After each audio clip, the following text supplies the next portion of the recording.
আজকে চলে গিয়েছিলাম আমার বেস্ট ফ্রেন্ডের বাসায়। বেস্ট ফ্রেন্ডের বাসা মানেই তো নিজের বাসা, যেখানে কমফোর্ট একদম 100%। আর ওর কথা কি বলবো, ও এত সুন্দর সুন্দর ক্যান্ডেল বানায়, মন চায় যে আমি একটা ক্যান্ডেল চুরি করে নিয়ে আসি। যেহেতু আমরা মাছে ভাতে বাঙালি, তো অবভিয়াসলি ভাত দিয়েই পার্টটা শুরু করা যাক। আর আমি তো বাবা, যেখানেই যাই না কেন আমার খাবার ম্যান্ডেটরি। কেউ যদি আমাকে খাবার না দেয় আমার তো মেজাজ খারাপ হয়ে যায়। আর যেহেতু ফ্রেন্ডের বাসা, তাও বা বেস্ট ফ্রেন্ডের বাসা, আমাকে খাবার দিক না দিক আমার খাবার তুলে নেওয়ার অভ্যাসটা কিন্তু আছে।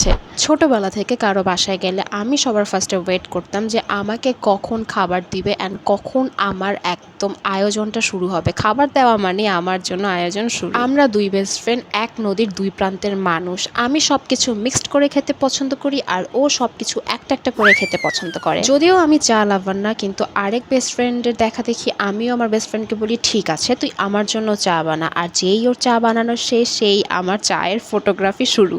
তবে আপনারা কারা কারা জানতে চান যে ও এত সুন্দর সুন্দর ক্যান্ডেল কিভাবে বানায়, যদি আপনারা জানতে চান আমি ওকে অনেক রিকোয়েস্ট করব যে বোন আমার জন্য একটা ক্যান্ডেল বানা। আমি ভিডিও করব অ্যান্ড ভিডিও করে আপনাদের সামনে এনে দিব যে কিভাবে আপনারা বাসায় বসে এত সুন্দর ক্যান্ডেল বানাতে পারবেন।